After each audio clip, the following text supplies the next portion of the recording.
19 में जब प्रधानमंत्री पद के लिए मेरी पार्टी ने मुझे नेता चुना, तो मैंने पहले मेरा सर संविधान के सामने झुकाया था, तब जाके मैंने पद का ग्रहण करता हुआ भाषण किया था। तो एक तो ये मेरा पक्ष हो गया। दूसरा, कांग्रेस वगैरह ने क्या किया है, देश का संविधान बनने के बाद सबसे पहले फिजिकली उस पर हमला किया उन्होंने, संविधान पर फिजिकल हमला। संविधान का जो शारीरिक रचना थी, नंदलाल बोस के चित्रों के साथ, और वो चित्र चित्र नहीं थे जी, उसमें एक मैसेज था कि हजारों साल की संस्कृति का एक नई कड़ी हमारा संविधान है।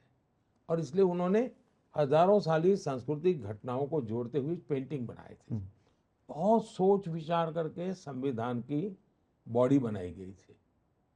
मैं आत्मा की बात बाद में करता हूँ, मैं बॉडी की बात करता हूँ। ये चित्र मामूली चीज नहीं थी। चित्र राम का था, कृष्ण का था नहीं, उसमें हमारे देश के गणराज्यों की भी चर्चा है चित्रों में, जी, है ना, मदर पूरी ऑफ नरेशन डेमोक्रेसी है। का। यानी पूरी तरह सांस्कृतिक इतिहास है उसमें। उन्होंने सबसे पहले इसको खत्म कर दिया, भारत पर फिजिकल संविधान पर हमला किया।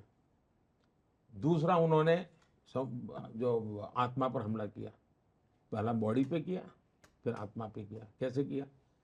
भारत के संविधान का सबसे पहला जो सुधारा किया है पंडित नेहरू जी ने, जो उसमें उन्होंने अमेंडमेंट किया है, वो क्या किया?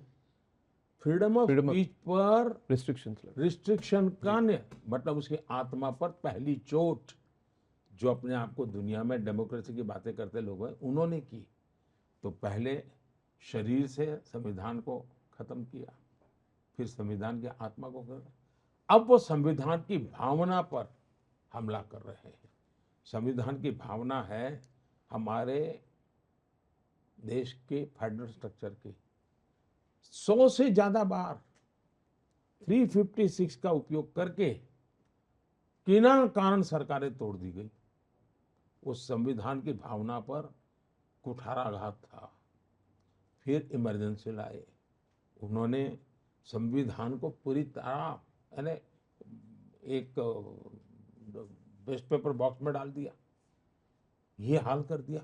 यानी सामान्य मानवी के लिए अब ये फिर से संविधान समाप्त करने का खेल खेल रहे हैं माइनॉरिटी का। अब आपने देखा जो जो बड़े शातिर पिक पॉकेटर होते हैं ना,